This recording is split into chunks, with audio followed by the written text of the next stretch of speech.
বেশ কয়েকদিন ধরে যে হারে ঠান্ডাটা পড়েছে তাতে আমার তো সকাল শুরুই হচ্ছে গরম জল বা জিরে মৌরি ফোটানো জল দিয়ে।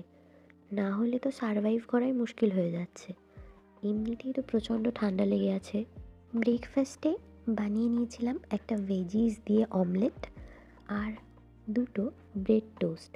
এই ফ্রাই প্যানটা আগের দিন বাজার করতে গিয়ে কেনা লোকাল শপ থেকে, বেশ ভালো হয়েছে।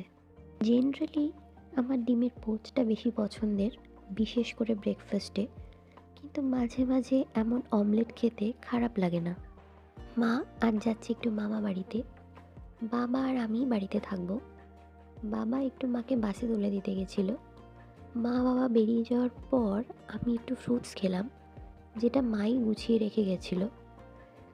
তারপর স্নান সেরে একটু রোদে বসেছিলাম, আর এই গোলাপ গাছটায় কত ফুল ফুটেছে দেখো।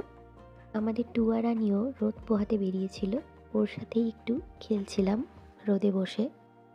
আজকের লাঞ্চে ছিল পালং শাক, দেশি মুরগির ডিম দিয়ে ফুলকপি আলু দিয়ে তরকারি, আর গতকালের সয়াবিন। লাঞ্চ সেরে আমি একটু ঘুমিয়ে পড়েছিলাম। তারপর অশ্মি এসেছিল বিকালে গানের ক্লাস করতে। গানটা বেশ জলদি জলদি মুখস্থ করে ফেলেছে ও।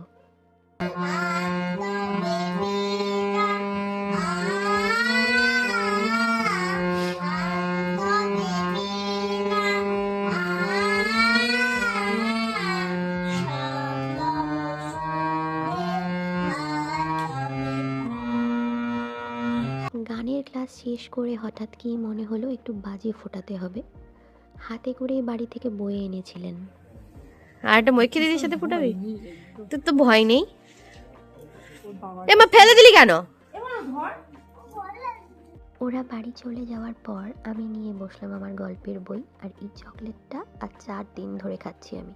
দেখা হবে পরের ব্লগে, বাই।